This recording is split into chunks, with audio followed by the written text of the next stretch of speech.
Hello friends, வணக்கம். Welcome to cook with Saranya. இன்றைக்கி நம்மளோட சேனலில் இப்போது நம்ம புதுசாக கேஸ்ட் அயர்ன் பேன் வாங்கினோன்னா அதை எப்படி சீசன் பண்ணுறது அப்படிங்கிறத பார்க்கலாம். அப்புறம் கேஸ்ட் அயர்னில் குக் பண்ணி நம்ம சாப்பிட்றதுனால என்னென்ன பெனிஃபிட்ஸ் நம்மளுக்கு இருக்குது அப்படிங்கிறதையும் தெரிஞ்சுக்கலாம்.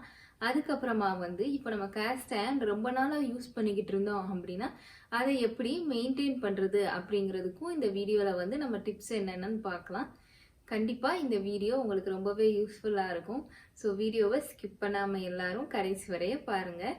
என்னோட சேனலை ஃபஸ்ட் டைமாக பார்க்குறவங்களா இருந்தால் மறக்காமல் சப்ஸ்கிரைப் பண்ணிக்கோங்க. அப்படியே கூடவே இருக்க பெல் ஐக்கானையும் கிளிக் பண்ணிக்கோங்க. இப்போ நம்ம வீடியோக்குள்ளே போகலாம்.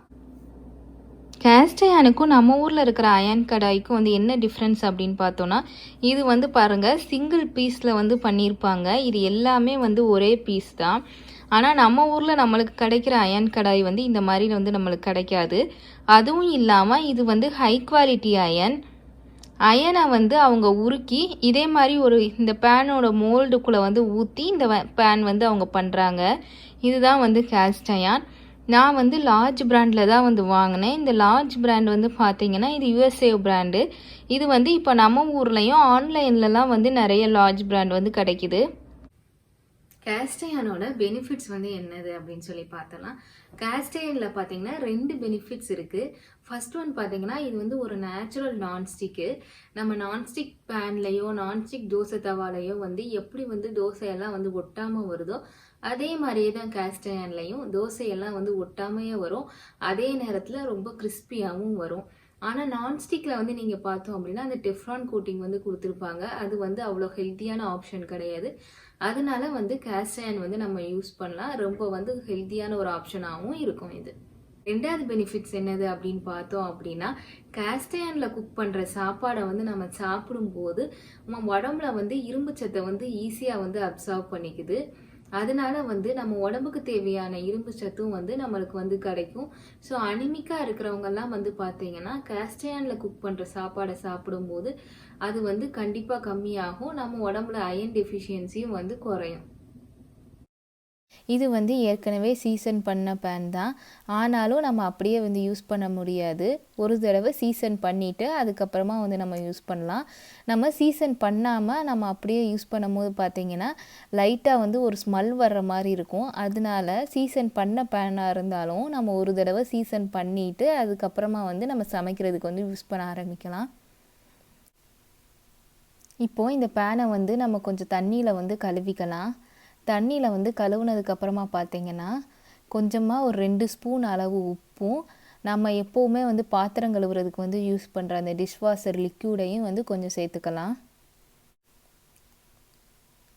இந்த கேஸ்ட் அயனில் பார்த்திங்கன்னா நம்ம நார்மலாக யூஸ் பண்ணுற இந்த இரும்பு ஸ்க்ரப்பரை வச்சுலாம் தேய்ச்சிட வேண்டாம். நம்ம ரொம்ப சாஃப்டான ஸ்க்ரப்பரை வச்சு தான் தேய்க்க போகிறோம். அதனால தான் கொஞ்சம் உப்பு சேர்த்துக்கிறது. உப்பு சேர்த்து நம்ம கழுவும் போது பார்த்திங்கன்னா அதில் ஏதாச்சும் அழுக்கெல்லாம் இருந்தால் கூட நல்லாவே வந்துடும். இந்த பேன் நான் இங்கே ஆன்லைனில் தான் வாங்கினேன் வால்மார்ட்டில். எனக்கு ஸ்டோரில் இந்த மாதிரி பேன் கிடைக்கல. நான் நிறையா தடவை தேடி பார்த்துருக்கேன். அதனால் இந்த லாஸ்ட் பிளாக் ஃப்ரைடே டீலில் தான் ஆன்லைனில் ஆர்டர் பண்ணேன். இந்த மாதிரி ஃபுல்லாக அந்த டிஷ்வாஷர் லிக்யூடையும் உப்பையும் சேர்த்து கழுவிக்கலாம் நல்லா. இதே மாதிரி தான் நம்ம ஒவ்வொரு தடவை பேனை யூஸ் பண்ணதுக்கு அப்புறமாவும் நம்ம உப்பு சேர்த்து கழுவும் போது பார்த்திங்கன்னா நல்லா க்ளீனாக இருக்கிற மாதிரி இருக்கும்.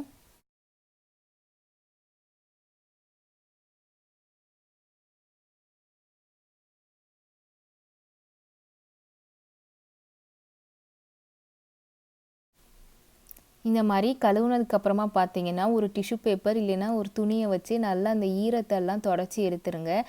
ஏன்னா இரும்பு பாத்திரத்தை நம்ம அப்படியே ஈரத்தோடு வைக்கும் போது அது கொஞ்சம் துருப்பிடிச்ச மாதிரி ஆயிரும். அதனால எப்போ கழுவுனாலும் இந்த மாதிரி ஈரம் இல்லாமல் நல்லா காய வச்சுக்கணும்.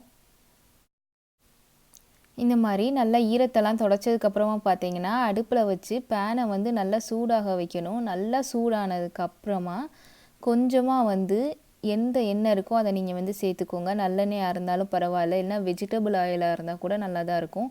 ஸோ அந்த எண்ணெயை ஒரு 2-3 ட்ராப் விட்டு நல்லா பேன் ஃபுல்லாக அந்த எண்ணெயை நல்லா தடவி விடணும். நான் ஒரு டிஷ்யூ பேப்பரை வச்சு பார்த்தீங்கன்னா ஃபுல்லாக தடவி விடுறேன்.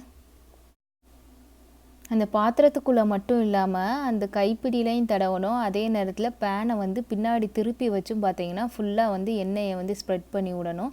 நல்லா சூடாக இருக்கும் போது வந்து நம்ம எண்ணெயை ஊற்றி இந்த மாதிரி தடவுறதுனால பார்த்தீங்கன்னா அந்த பேன் வந்து பார்த்திங்கன்னா ஃபுல்லாக அந்த எண்ணெயை வந்து நல்லா அப்சர்வ் பண்ணிக்கும். இப்போ வந்து பார்த்திங்கன்னா நல்லா பளிச்சுன்னு ஆயிரும் பேனே வந்து பார்க்குறதுக்கு.